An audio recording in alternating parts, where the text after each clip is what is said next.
വൈകിട്ട് ചായക്ക് എന്തുണ്ടാക്കണം എന്ന് ആലോചിച്ചപ്പോഴാണ് ചട്ടിപ്പത്തിരി ഉണ്ടാക്കിയാലോ എന്നൊരു ഐഡിയ വന്നത്.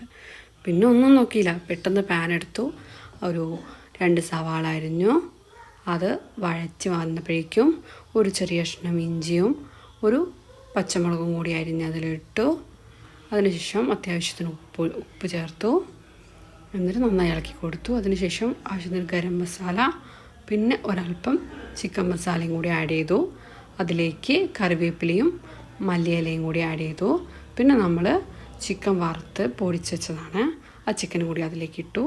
എന്നിട്ട് നമ്മൾ അതിനുള്ള മസാല റെഡി ആയിട്ടുണ്ട്. ഇനി നമ്മൾ ബാറ്റർ റെഡിയാക്കാൻ വേണ്ടിയിട്ട് 2 മുട്ട പൊട്ടിച്ചൊഴിച്ചു, അതിലേക്ക് ഉപ്പിട്ടു, പിന്നെ അതിലേക്ക് കുറച്ച് പാലൊഴിച്ചു, പിന്നെ കുറച്ച് മല്ലിയില കൂടി അതിലേക്ക് ഇട്ടു, പിന്നെ കുറച്ച് കുരുമുളക് പൊടി നമ്മളിതിലേക്ക് ഇട്ട് കൊടുത്തു.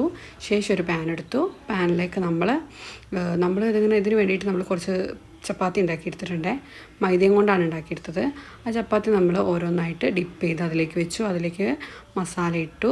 പിന്നെ ഒരു 3 മുട്ട പുഴുങ്ങി വെച്ചിട്ടുണ്ടായിരുന്നു, ആ 3 മുട്ടയും കൂടി അതിലേക്ക് ഇട്ട് കൊടുത്തു.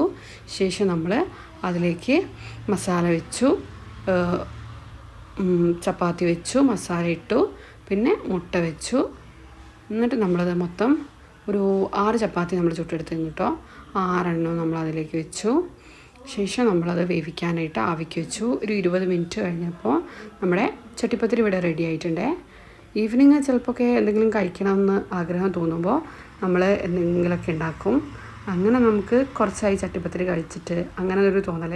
അപ്പോൾ പിന്നെ ഞങ്ങൾ പെട്ടെന്ന് ചട്ടിപ്പത്തിരി ഉണ്ടാക്കി. ഇത് വളരെ ടേസ്റ്റാണ്, ഒന്ന് ട്രൈ ചെയ്ത് നോക്കണം കേട്ടോ.